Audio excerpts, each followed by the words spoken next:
Oruro nuevamente. Posterior al carnaval, la orureña Rilda Paco presenta una ilustración que la va a ver usted, seguramente la ha visto ya, pero vamos a recapitular esta polémica.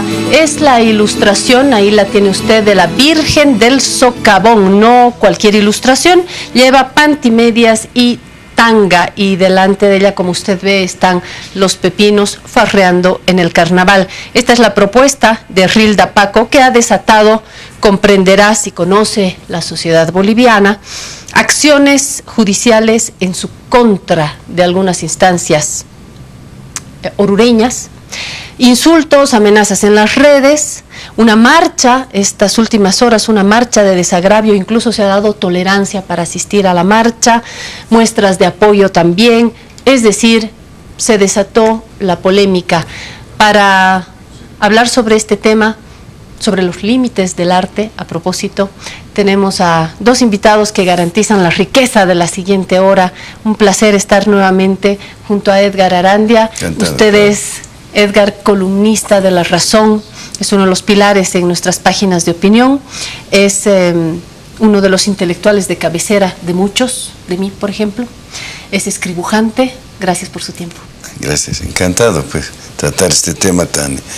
Aparte de que es interesante, nos puede hacer despertar ciertas visiones que vienen desde la colonia y que en la sociedad actual siguen teniendo una enorme influencia. Lo veremos a continuación.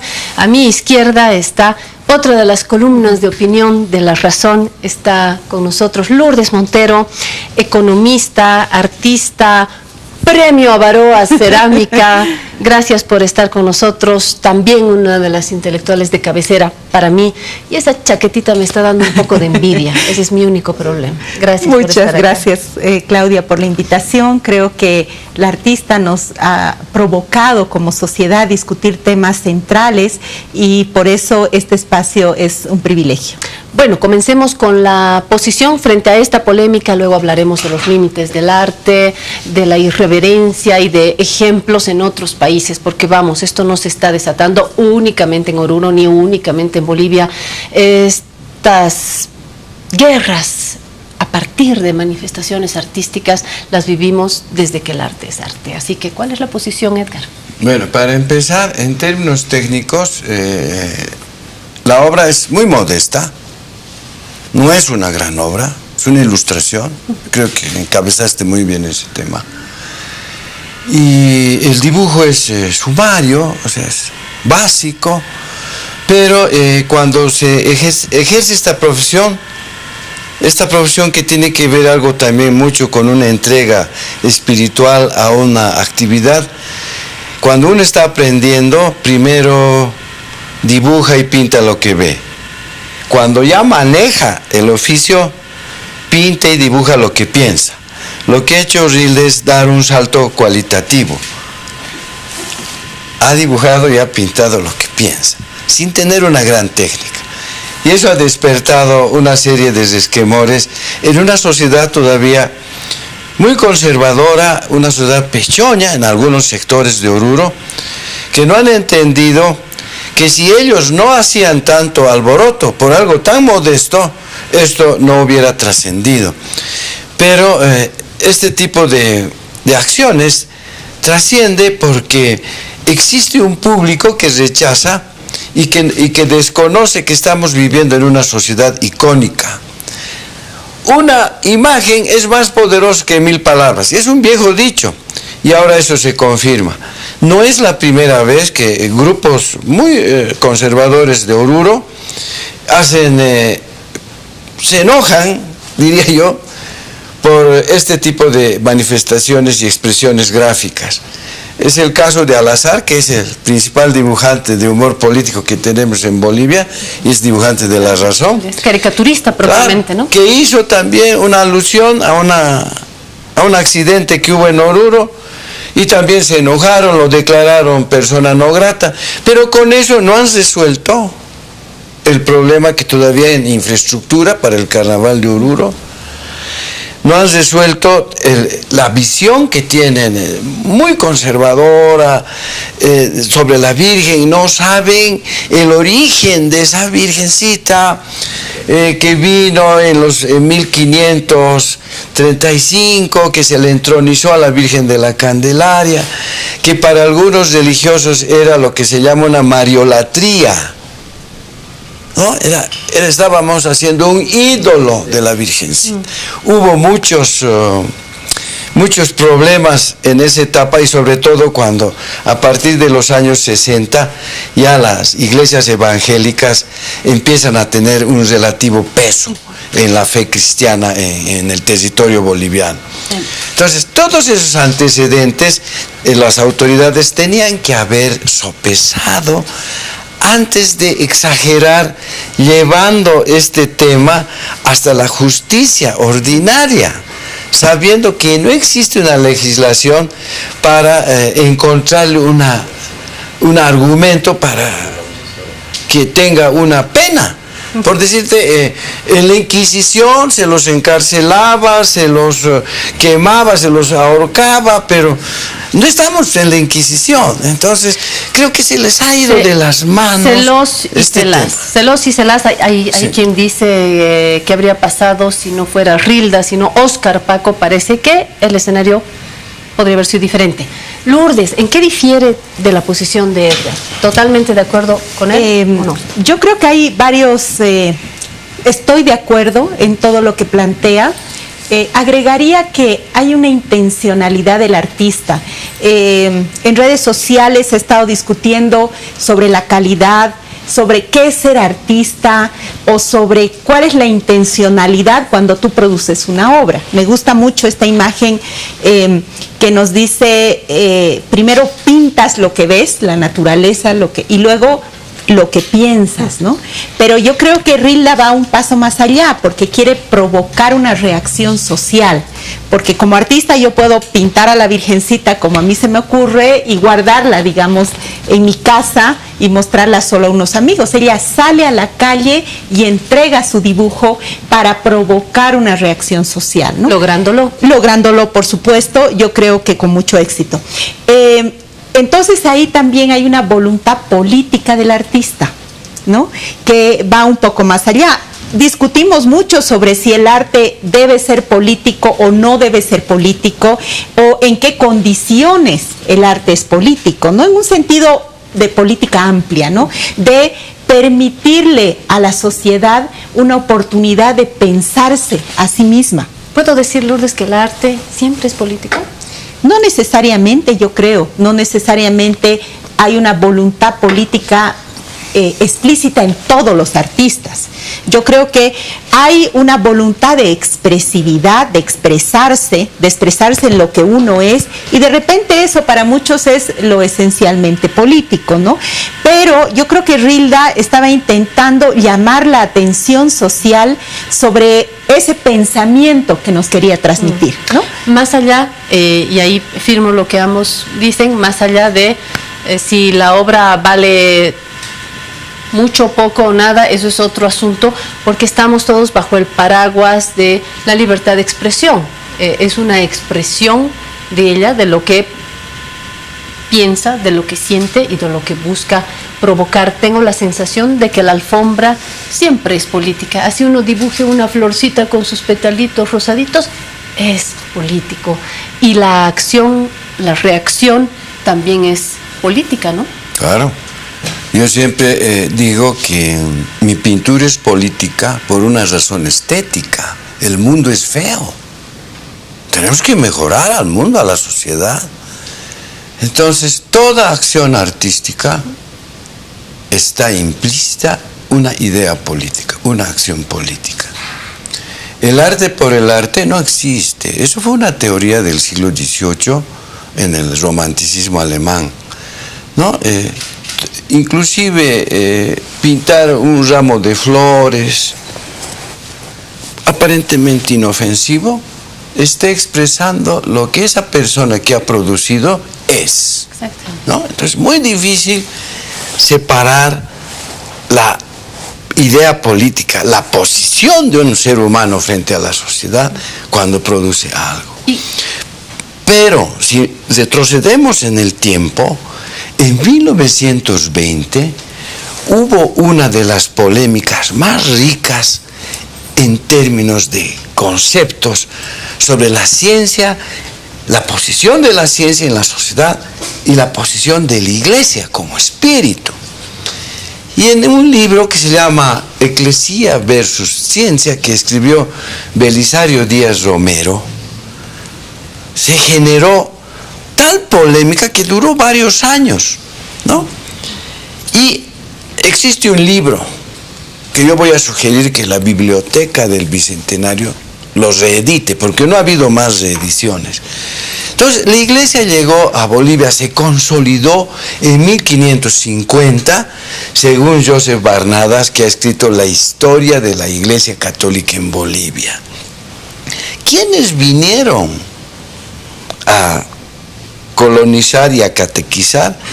Fueron, y a todo el mundo sabe, es parte de la historia, personas, muchos aventureros, gente muy audaz, que utilizó la evangelización como un modo de dominio político y se ensañó con la idolatría, ¿no? Para los indígenas eran idólatras. Todas sus representaciones simbólicas de sus divinidades eran considerados ídolos, pero las imágenes que llegaron a partir de 1550 a territorio de Abya Yala o Sudamérica eran considerados imágenes divinas. Entonces, ¿cuál es el origen de esa devoción que se tiene en Oruro y que ha lastimado a muchos sectores sobre su sensibilidad religiosa? Edgar, ahí yo quiero añadir un punto, y es que Edgar nos invita a pasar ya a la interpretación, porque el acto como un gran acto de comunicación tiene el producto y la recepción, la interpretación. A lo que usted dice, Edgar, yo quisiera sumar estos sectores que se han sentido lastimados para añadir un ingrediente más, y es que además de las acciones judiciales, los insultos, las amenazas a Paco, marchas, no marchas, tenemos dos elementos que me parecen interesantes y lo pongo sobre la mesa. Uno es el ingrediente religioso al que Edgar hace referencia en esta descripción de raíz, además tan profunda en nuestro mestizaje, con autoridades eclesiales, sacerdotes que he visto en la tele que dicen, si ella se arrepiente, si ella pide perdón, la podemos estar perdonando, ¿no? Pero también hay otro elemento, y es la gente, y aquí cito la columna de Agustín Echalar en el periódico Página 7, que dice, el problema no es la Iglesia. Las élites no se han sentido lastimadas con la ilustración de Rilda Paco. La Iglesia no se ha sentido lastimada con la ilustración de Rilda Paco. Se han sentido lastimados los más humildes en Oruro, aquellos que tienen como única fuente de fe y de consuelo esa Virgen que han visto en tangas y se han sentido lastimados en su fe. Yo creo que ahí se debe la riqueza de esta imagen que Rilda nos propone para discutir, ¿no? Porque es paradójico y nos muestra una sociedad profundamente dicotómica, yo diría hasta confusa, porque lo que ella hace es desnudar un cuerpo femenino, ¿no? Entonces es como separar la idea de que esa virgen, ese ídolo, ¿no?, que Edgar nos dice, es en realidad una mujer. Y en el arte creo que el cuerpo de las mujeres han sido objeto de discusión, de intervención, de sobreuso, ¿no?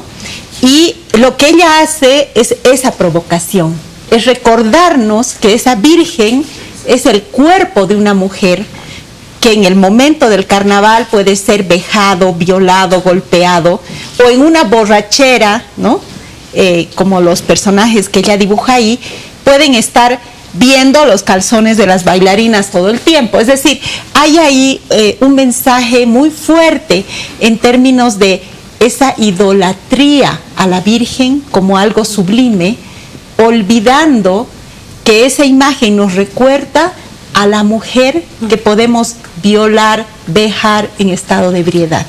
Entonces, yo creo que esa es la potencia del mensaje, ¿no? Sí. Intervenir el cuerpo de la Virgen. Sin embargo, hablando de la intervención del cuerpo de la Virgen, en la reunión del Piedra, Papel y Tinta, Lucía Sauma nos decía, y la Virgen esta que está dando leche, está con el seno desnudo dando leche a su hijo, por no hablar de otras expresiones a lo largo de la historia y en distintos países, por no hablar de esta Virgen que está azotando al niño Jesús porque se ha portado mal, y esta Virgen es una madre con cuerpo, es una madre también que le está dando la huasca al niño Jesús.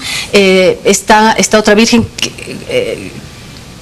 cuyo seno está emitiendo un chorro de leche. Y al lado está San Jerónimo. Por no hablar de Picasso y le las está formas, dando a es un decir, adulto también. Entonces el cuerpo desnudo, y aquí yo me acuerdo de lo que yo diferenciaba, lo que me hacían diferenciar en el colegio, ¿no? De las producciones de Monet y de Manet, como había que acordarse, una de las cositas para acordarse era que cuando hay un cuerpo desnudo, pero completamente desnudo, divino en el cielo, una mujer absolutamente desnuda, entra en la iglesia.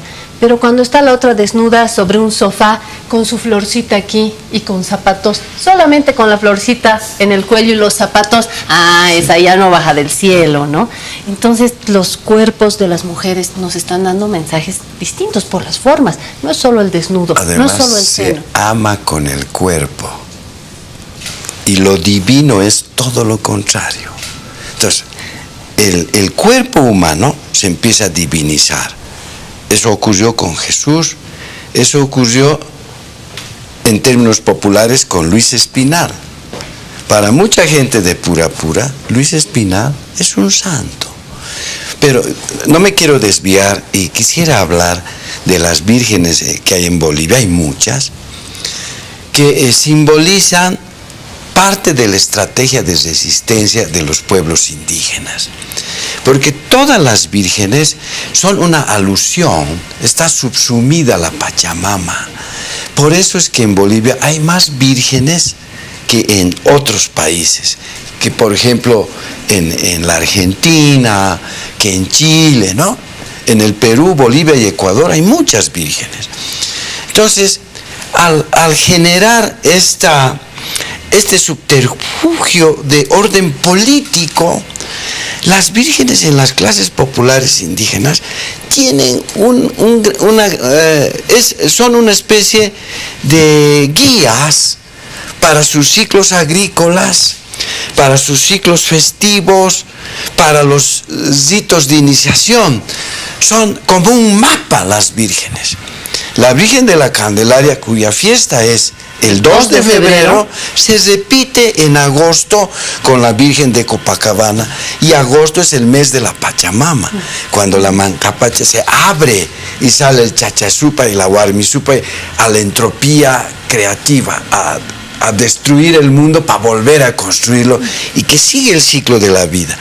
Eso es, en términos profundos, lo que significa una virgen, ¿no? Y lo que significa en la fe y en la emoción. De las clases populares. Entonces, ¿cuál es el límite, si hay límites al arte o no? ¿Cuán irreverente se puede ser? Te quisiera decir, voy a repetir lo que dijo Alejandro Salazar en una mesa redonda, cuando ocurrió estos asesinatos feroces de un grupo musulmán a unos caricaturistas franceses, porque habían retratado a Mahoma, que no se le puede retratar porque según la ortodoxia musulmana, él es el Dios único, Alá es único y no tiene rostro. Pero los caricaturistas tal vez, seguro que sabían eso, pero empezaron a ofender, entre comillas, y los fundamentalismos siempre son perniciosos. Y asesinaron a 8 artistas, porque llevaron a un extremo su fanatismo, y los otros, sin darse cuenta, también quisieron dar lecciones de moral a los musulmanes. Entonces, ¿qué es lo que dijo Alejandro Salazar? Que él, después de esa amarga experiencia con esa caricatura sobre Oruro, se daba cuenta, ya en su larga trayectoria como uno de los grandes caricaturistas bolivianos políticos, que tener un lápiz en la mano es muy peligroso. Es tan peligroso como tener un bisturí para hacer una alta cirugía. ¿Sabe qué he hecho al azar con ese lápiz? Esta semana, por supuesto, en La Razón, porque al azar es caricaturista de La Razón. Esta es la caricatura que nos propuso a propósito de esta virgen con pantimedias y tanga. Claro, y ahí por un lado pone, Jesús. genera escándalo y no genera escándalo. Lourdes, que hablaba de los cuerpos, hablábamos de lo que representan estas figuras, no porque nos haya dicho el padrecito de la esquina, sino porque nuestra historia mestiza ha logrado integrar en lo más profundo de nuestro ser, de nuestra creencia, de nuestro sentimiento, estos pilares que cuando los vemos así, obviamente provocan, nos mueven, pero luego comparando nos llevan a preguntarnos, ¿no? Yo creo que esa es la función del arte, Claudia, que nos llevemos a preguntarnos, que nos cuestionemos, más allá, digamos, del acto del carnaval, de la borrachera del carnaval, nos lleva a preguntarnos eso, nuestros fundamentalismos, que pueden ir más allá de los fundamentalismos religiosos, o sea, ¿qué no toleramos como sociedad? ¿No? ¿Por qué estamos quemando en la hoguera pública al artista? ¿Qué es esa rabia, no? Y yo he estado leyendo mucho el caso justo para tratar de entender, porque es muy fácil también decir, no, lo que pasa es que Oruro son pechoños, qué barbaridad, y deslegitimar esta emoción, ¿no?, que podría sentir el pueblo orureño, y entender también qué hemos ofendido como sociedad en términos de provocar estas sensaciones tan duras. Yo he visto al artista quebrarse en un par de entrevistas en términos de su mamá, su hija, de que le atacan su vida, la amenazan de muerte, ¿no? O sea, hemos tenido que remover algo muy profundo. De muerte, de violación. De violación colectiva. Eso es un exceso, ¿no? Nuevamente, vergonzoso. Nuevamente yo traigo el hecho de que Rilda es mujer, entonces te amenazan con violarte, ¿no? Entonces sí es cierto que si el artista era hombre, el escenario era distinto. Yo creo que hubiera sido distinto en la forma de castigo social, porque en realidad lo que ahorita estamos viviendo es eso, ¿no? Hay una búsqueda de castigo legal que creo que va a ser imposible porque no hay una pena para eso, pero hay un castigo social. Entonces te vuelcas como sociedad a castigar a un sujeto que te ha provocado esa rabia. Nuevamente es el cuerpo de ella, ¿no? Como mujer, como tú has intervenido a la Virgen, yo te voy a violar, yo te voy a intervenir, yo voy a tomar tu cuerpo, ¿no? Y yo creo que los artistas somos eso, todo el tiempo estamos poniendo nuestra emoción, nuestro pensamiento, nuestra sensación en el cuerpo, ¿no?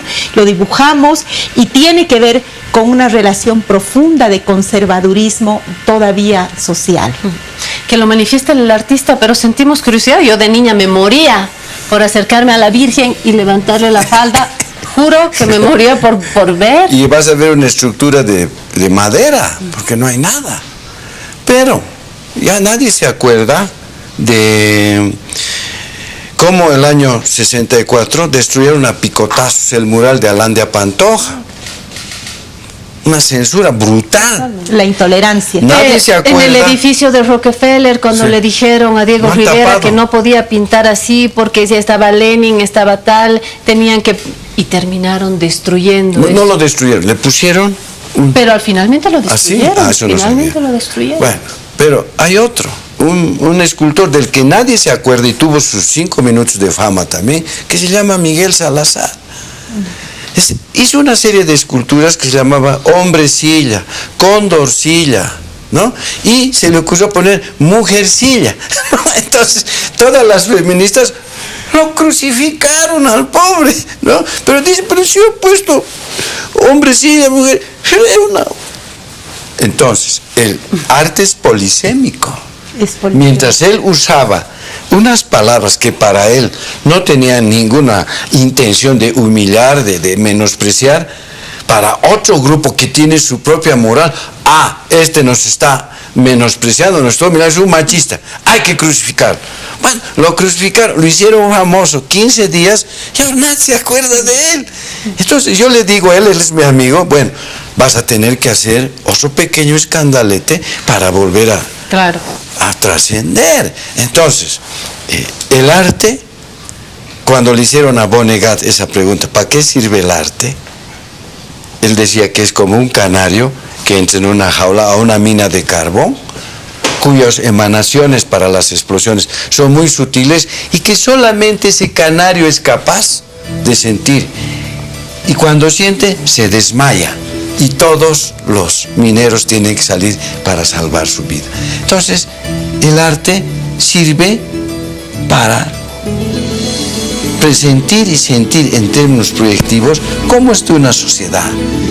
Y eso somos como canarios, pues. El arte... queremos desmayar cuando hay este tipo de cosas. El arte me sirve para aprender sobre los canarios y sobre los límites, gracias a ustedes, Lourdes Montero, Edgar Arandia, y así terminó este capítulo, no termina la historia. Crucificadle, crucificadle. Eso también les dicen a los dirigentes del deporte, a los dirigentes del fútbol. Crucificadles por corruptos. De esto nos habla Lucía Sauma enseguida.